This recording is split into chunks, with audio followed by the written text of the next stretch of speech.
Good morning, everyone. Hi, Civic Renaissance community. My name is Alexandra Hudson. I'm passionate about the way that ideas and storytelling can change people's lives.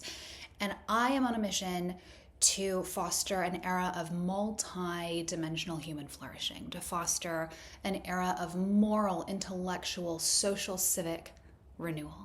I'm on a mission to foster a civic renaissance. And I wanted to share with you some exciting updates this week, including last night, and also some sort of structural changes to this place and this community, what you can expect going forward, and ultimately an invitation to partner and co-create this world of multi-dimensional human flourishing that we want to build together.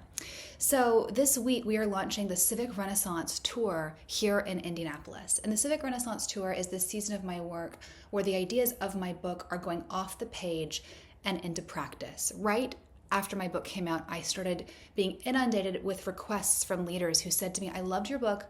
Now what? How do I live it? How do I put it into practice?" And I said, "I don't know, but let's build something." So we've been building, and I've been watching and observing and learning from communities as they are building institutions, nonprofits, initiatives around the themes of my work. And so we launched the Civic Renaissance Tour this January, this year.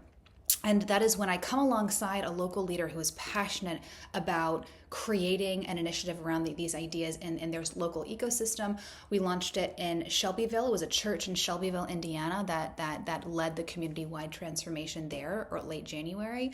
I was in the Texas State Legislature last week. Members there are using my book as a framework to help them flourish across difference in a very divided time and institution.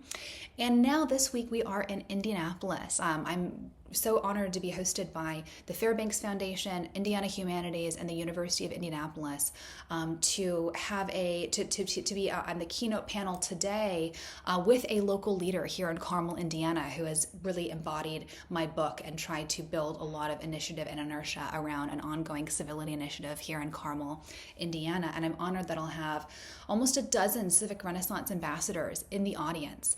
The Civic Renaissance Ambassador Program is what I built to partner with these leaders who said to me, "I want to build something."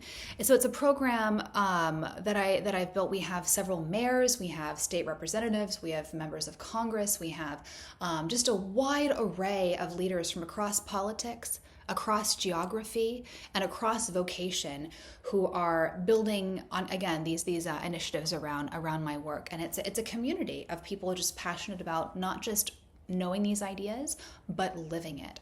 So really excited about that. And one thing I feel very convicted by and really honored and excited about really is that while I'm going to be in dozens of communities and countries across the world this year with this work, I feel doubly, convicted and committed to living it in my own community. And so last night we hosted the first, what I'm calling the Civic Renaissance Salon, a feast for mind, body, and spirit. And we gathered 20 faith leaders from across, we had people from the Hindu faith, we had a Muslim faith from Judaism, we had rabbis there, we had several Christian denominations, we had LDS, and we all shared around a table, and I'd given them several chapters of my book to read in advance as sort of a shared intellectual foundation, chapter 2 of my book, and the final chapter on misplaced meaning and forgiveness, and how we have made a religion out of politics, and what do we do with that as faith leaders, members of faith leaders in our community. And we mingled, we feasted, and then we talked and we dreamed together, and we said, what does this work look like here now? And who else needs to be at this table and be a part of this conversation? And people there were so encouraged, were so excited. And a really interesting takeaway from that conversation was that the goal was not to invite people into this space and find a way to harmonize all of our religious beliefs. The goal is to say, I respect, is again, civility. I respect myself enough to bring my convictions to the fore. And I respect that we are never going to perfectly agree on questions like what happens when we die.